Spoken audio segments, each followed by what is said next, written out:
क्यों जाना पड़ा मुझे रात को 2 बजे इस तरह अपने बच्चों को छोड़कर। तो गाइए आगे चलते हैं और मिलते हैं अपने मेरी पूरी इस कार्यक्रम से। तो जय श्री राम दोस्तों, कैसे हैं आप सब? आई होप आप सब बहुत अच्छे होंगे। So welcome back to my new blog guys. तो आज के ब्लॉग की शुरुआत बिल्कुल ही मैं सुबह भी नहीं कह सकती, रात भी नहीं कह सकती, क्या ही कहूँ। तो यहाँ फ़िलहाल बज रहे हैं अभी 2 बज रहे हैं और 2 बजे मैं उठ चुकी हूँ। 2 बज के मतलब मैं 5 मिनट पहले ही उठ गई थी। तो मैं उठी हूँ, उसके बाद मैं यहाँ पे देखो मस्त बाल धुलाई करके मैंने अच्छे से नहा वहा लिया है। बाकी आप लोग को मेरा थंबनेल देख के शायद पता चल जाए कि मैं कहाँ गई थी, बट मैं आपके आगे ब्लॉग में आप लोग को बताऊंगी कि मैं कहाँ गई थी। तो यहाँ पे फ़िलहाल हम हस्बैंड वाइफ तैयार हो चुके हैं, नहा धो करके बिल्कुल रेडी सेडी, एकदम साफ़ सफाई के साथ। उसके बाद यहाँ पे देखो बच्चे मेरे दोनों सो रहे हैं। इनको छोड़ के जाना ना मेरे लिए मतलब किसी टास्क से कम नहीं होता है। मैं इनको छोड़कर कभी कहीं जाती नहीं हूँ, बट आज मुझे जाना पड़ा क्योंकि मैं ऐसी जगह जा ही रही थी जहाँ भीड़ बहुत है। मैं छोटे बच्चों को ले नहीं जा सकती और ट्रैवलिंग का मेरा थोड़ा सा रूटीन सही नहीं है, तो इस वजह से अगर मैं 4 व्हीलर से गई होती तो ज़रूर ले जाती। तो फ़िलहाल अपने बच्चों को छोड़कर जा ही रही थी मैं। बीच में माता रानी का पंडाल आपने देखा, बहुत ही सुंदर लग रहा था। वैसे रात का टाइम था तो माता रानी का पंडाल बंद था, पर डेकोरेशन अच्छी थी। और यहाँ पे आप देख सकते हैं हम पहुँच गए हैं स्टेशन पे। ये हमारे गांव का ही स्टेशन है, यानी कि जो मार्केट में पड़ता है इस मालीपुर का। तो यहाँ पर फ़िलहाल मैं पहुँच गई हूँ गाइस। तो अभी मैं सबसे आप लोग से रिक्वेस्ट करूँगी कि प्लीज़, मैंने ना एक सपना देखा है कि मैं एक अच्छी सी क्रिएटर बन सकूँ, तो इसमें आप लोग की हेल्प चाहिए मुझे। और हेल्प के लिए आप लोग को ज़्यादा कुछ नहीं करना है, बस मेरे लिए एक छोटा सा काम करना है। वीडियो पसंद आए तो एक छोटा सा कमेंट कर दीजिए और लाइक कर दीजिए। अपने फ्रेंड्स फैमिली के साथ शेयर करके चैनल को ज़रूर सब्सक्राइब कर लें। सब्सक्राइब करने से क्या होता है ना कि हम आगे बढ़ने का एक हमको रास्ता मिलता है और हम लोग को मतलब एक अच्छा सा मोटिवेशन मिलता है कि हाँ, हम आगे और कुछ अच्छा बना सकते हैं, कर सकते हैं। तो इस तरह से मैं इसलिए रिक्वेस्ट करूँगी कि प्लीज़ चैनल सब्सक्राइब करके बेल आइकन ज़रूर दबाएं, ताकि मेरी जो अतरंगी वीडियोज़ हैं आप लोग तक ज़रूर पहुँचे। तो गाइस, यहाँ पर हमको ट्रेन मिल चुकी है। ट्रेन आई लगभग 1 घंटे बाद, मतलब हाँ, लेट हो गई। हम लोग समय जो देख के गए थे उससे 1 घंटा लेट आई ट्रेन। 3 बजे ट्रेन मिली हमें यहाँ पे। फिर सुबह हो चुकी है हल्की-हल्की सी, 5:30 का टाइम है। अभी इतनी जल्दी सुबह नहीं होती, पहले तो 4:30 बजे हो जाती थी, बट अभी नहीं होती है। अभी बाहर निकलो तो 5:30-6 बजे तक अच्छी उजाले हो जाती है, घरों में रहो तो पता ही नहीं चलता। तो यहाँ पे मैं बैठी हुई हूँ, हस्बैंड जी लेटे हुए थे। इस तरह से हम दोनों पहुँच जा रहे हैं। फिर हमें जहाँ पहुँचना है ये हम पहुँच गए।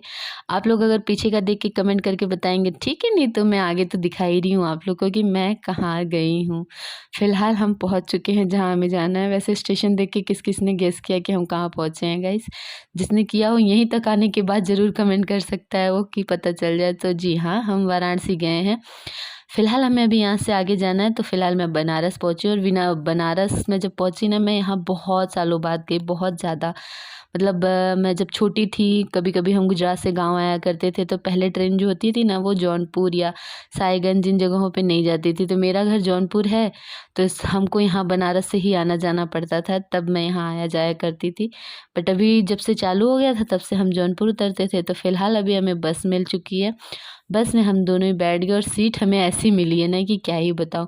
पैर बिल्कुल दर्द होने लगे थे, टंगे-टंगे से ऐसे पैरों में। और बीच में यहाँ बताइए ये कौन-सी मैया हैं? मतलब कौन-सी नदी है या कौन-सा है, आप लोग अगर गेस कर सकते हैं तो। फ़िलहाल तो आप लोग गेस कर ही लेंगे मुझे पता है। तो यहाँ पे हम पहुँच चुके हैं भाई साहब, जहाँ हमें जाना था, जहाँ आप लोग देखकर समझ जाएँगे कि हाँ, ये कोई तो मंदिर ही है, क्योंकि मंदिर की जो गलियाँ हैं वो सेम होती हैं। हम किसी भी मंदिर में चले जाएँ, मंदिर की सारी गलियाँ एक जैसी दिखती हैं। तो यहाँ पे हम गए हैं विंध्याचल महारानी के पास अब दर्शन करने। तो यहाँ पे हमें ना बहुत चलना पड़ता है।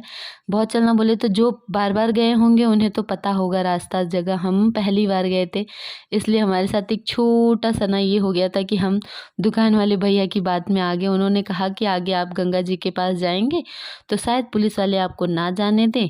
इस वजह से हम लोग थोड़ा-सा मतलब ये हो गया कि शायद नहीं हो पाएगा। भाई अंदर आ रहे हैं, जितना अंदर आ रहे हैं उतना ही भीड़ दिख रहा है, तो समझ में आ रहा है। तो मैंने हम सोचा कि शायद चलो चेक करते हैं जा पाएँगे कि नहीं जा पाएँगे हम आगे तक। तो फ़िलहाल हम दोनों चलते जा रहे हैं। यहाँ पे आप लोग देख सकते हैं हमने अपना सामान है ना दुकान वाले भैया के पास ही रख दिया था, क्योंकि उन्होंने बोला कि आपको शायद आगे ना जाने दें। तो मुझे लगा शायद भीड़ है, इस वज़ह से कह रहे हैं कि भीड़ में नहीं जाने देंगे या बंद रहेगा। इस टाइप से सोच के मैंने कहा चलो बिना सामान के चलते हैं, देखते हैं, अगर पहुँच गए तो अच्छी बात है, नहीं पहुँचे हमारा लक अच्छा रहा तो हम ज़रूर पहुँच जाएँगे, नहीं रहा तो फिर माता रानी अगर दर्शन देना चाहेंगे तो ज़रूर देंगी। इस तरह से सोचते हुए हम निकल गए आगे और यहाँ देखो हम घाट तक पहुँच गए गाइस। पता है हमें दुःख किस चीज़ का हुआ सबसे ज़्यादा? जब मैं यहाँ पहुँची तब बहुत दुःख हुआ मुझे कि भैया ने ऐसा क्यों बोला। जब भैया को पता है, वो वहाँ के निवासी हैं, उनको पता होगा कि यहाँ पे सब कुछ चल रहा है, ऐसा है, पर उन्होंने सिर्फ़ हमें प्रसाद अपने दुकान से देने के लिए हमको इस तरह से गुमराह किया। और हम पहली बार गए थे दोनों में, बहुत पहली बार गए थे तो हमें इतना आइडिया भी नहीं था कि हाँ, क्या हो सकता है क्या नहीं। फिर कोई बात नहीं, हम जब गए, वैसे भी हम नहा धो कर के गए थे। मैंने सोचा था ना कि मैं यहाँ पे नहाऊँगी, इस वज़ह से मैं कपड़े वग़ैरह सब लेके गई थी, फिर चेंज करूँगी, सूट वूट पहनूँगी, इस तरह से सोच के गई थी। तो मैं ट्रैवलिंग के लिए जीन्स टॉप से सिंपल समझती हूँ तो मैं पहन लेती हूँ। पर कोई बात नहीं, नहीं नहा पाई। मेरा जब सामान काफ़ी दूर, मतलब बहुत आगे ही दुकान पे हमने रख दी थी, रिटर्न जाके लाना पॉसिबल नहीं था। भाई साहब थकान बहुत तगड़ी वाली हो जा रही थी। तो यहाँ पे हमने वहाँ पे फूल पत्ती लिए, जो भी हमें समझ में आता है, हमने पूजा पाठ किया, दोनों हस्बैंड वाइफ ने हाथ पैर इसमें अच्छे से धोए। फिर हम नहा तो नहीं पाई, ये हम लोगों को बहुत बुरा लगा। फिर मैं आई वापस, जब दुकान पे हम आए तो हमने मैंने भैया को सुनाने से नहीं बात बाकी लगाया, मैंने बहुत सुनाया इनको, भैया ऐसे क्यों बोला आपने? बोल रहे अरे मैंने ऐसा कब बोला? मैंने कहा चलिए भैया प्रसाद दीजिए, अब तो हमने सामान आपके यहाँ रख ही दिया था, अब हम जो करने आए थे वो तो मतलब नहा नहीं पाए, पर कोई बात नहीं, प्रसाद दीजिए, अब हम चलते हैं मंदिर की तरफ। क्योंकि मंदिर के पास में ही दुकान था तो हमें लगा शायद मंदिर आगे है और घाट कहीं बहुत दूर होगा और बंद होगा, इस वजह से हमने इनकी बात पर विश्वास कर लिया। पर हाँ, आप लोग अगर पहली बार जाते हैं और कोई भी दुकान वाला इस तरह से बोले कि नहीं मतलब घाट बंद है या पुलिस वाले रुकेंगे, तो प्लीज़ इन पर विश्वास मत करना। जिस तरह से मैंने किया, आप लोग बिल्कुल भी मत करना, क्योंकि इन पर विश्वास करना मतलब बिल्कुल धोखे वाला काम है भाई साहब। ये लोग अलग ही लेवल की बातें करते हैं। तो यहाँ पे जो भी होता है, वहाँ पे चढ़ने वाली चीज़ें मैंने सब कुछ ली और यहाँ पे सामान वगैरह अपना यहाँ पे हमने पहले से ही छोड़ा था। यहाँ पे देखो नारियल चुनरी ऐसे चुनरी में बंधी हुई रहती है, तो वो सब हमने ले लिया है। वो सब लेके यहाँ पे चलते हैं अब मंदिर की तरफ। मंदिर के पास में ही दुकान था तो बहुत दूर तो नहीं जाना था, बट हाँ, यहाँ पे आप लोग देखिए और अंदाज़ा लगाइए कि मैं अपने बच्चों को क्यों छोड़ कर आई हूँ। क्योंकि यहाँ गर्मी इतनी ज़्यादा थी भाई, गर्मी तो एक्सट्रीम लेवल की थी, बहुत ही भयंकर, और भीड़ उससे भी भयंकर। और वैसे तो नवरात्रि चल रही है तो नवरात्रि में भीड़ होना तो लाज़मी है।